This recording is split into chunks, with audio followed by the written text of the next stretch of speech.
Hey you guys, it's Willow. So I wanted to share with you some of this grand jury hearing that the transcripts that I pretty much have dissected because I've read them so many times. And I'm going to leave in the description below a link to where you can read these. So I found some things that were really questionable about this. You see here where it says... But what happened is, what happened is an interview or meeting takes place at Buddy Gregg. We've been able to verify participants at this meeting were individuals, salesmen, and another individual, Buddy Gregg. Mr. Beane is present in the room as identified. And we also hear a lady by the Miss Giraffe identifying herself on the phone. And what she does, she holds herself out as an attorney representing Mr. Beane and Mr. Beane's trust. She actually says she's a lawyer. She doesn't say she's an attorney, which is two different things. And I found this really interesting here because if you read this, he says, Mr. Beane is present in the room as identified. And we also hear a lady by the Miss Giraffe. I guess he was going to say by the name of Miss Giraffe. Identify herself on the phone. He says, we also hear a lady. So my question is, he did not hear Mrs. Giraffe speaking on that phone conversation until he watched a video online. From what I understand, that's what he's supposedly said later on in this testimony. But if you read in the beginning of the testimony, he says, but what happened is, this is what is, I'm reading it exactly like it is and it sounds ridiculous. What happened is an interview or meeting takes place at Buddy Gregg. We've been able to verify participants at this meeting were individuals, salesmen, and another individual, Buddy Gregg. Mr. Beane is present in the room as identified. And we also hear a lady by the Miss Giraffe identify herself on the phone. He says, we also hear a lady.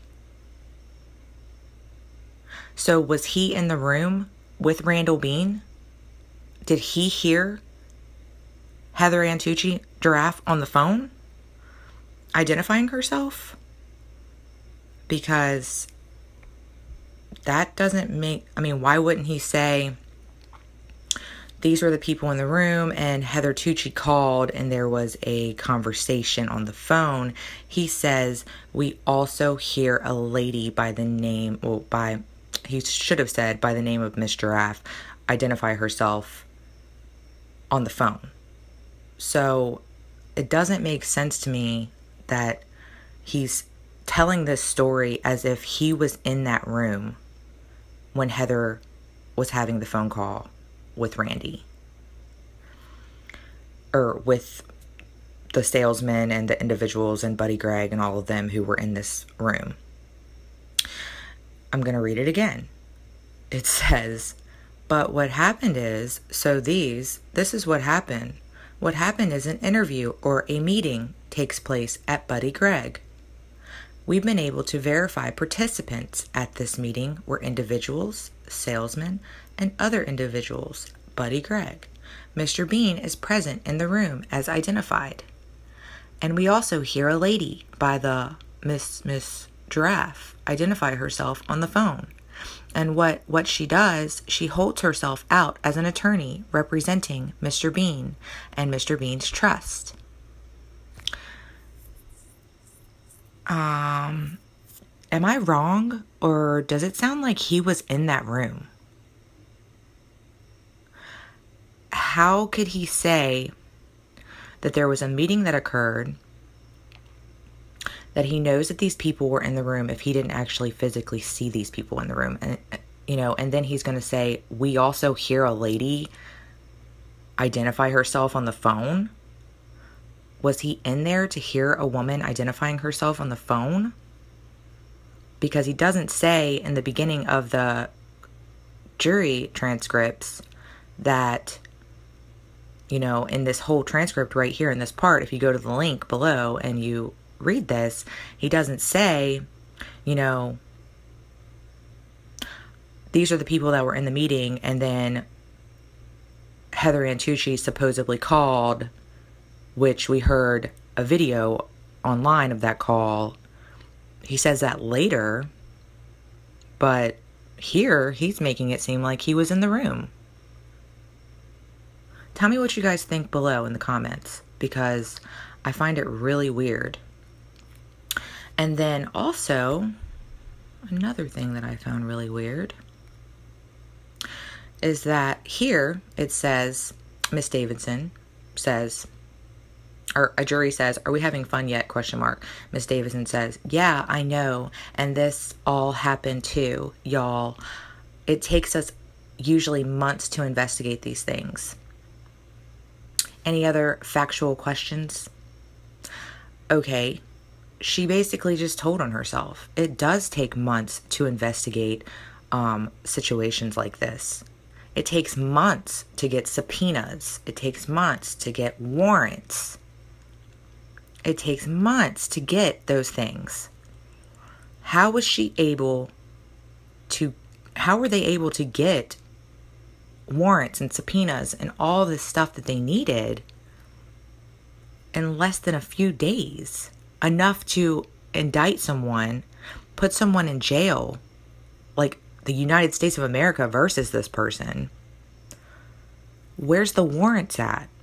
Where's the subpoenas and the warrants and the investigation? All they're going on is, I guess, what the bank gave them. But it's still like they went and arrested him supposedly on traffic violations. There is no way. I had a warrant in Northern Virginia for years. Okay? They would not even come get me from Maryland. There's no way that they are going to have a warrant to arrest him in Tennessee on traffic violations from another state. That doesn't make any sense at all. And it totally doesn't make sense that they're saying that this investigation normally takes months. Okay, it should take months to investigate something like this. Like, I don't see how they were able to do what they did without warrants and investigation, warrants that were signed by judges. Tell me if I'm wrong in the comments below, but it just seems really strange that she would say that, because it does take months to investigate something like this. How were they able to throw people in jail when there wasn't even enough time to investigate any of this or get warrants for any of the information? Anyways, you guys, thanks you guys for listening to this. Please like, share, and comment. I love you. Bye.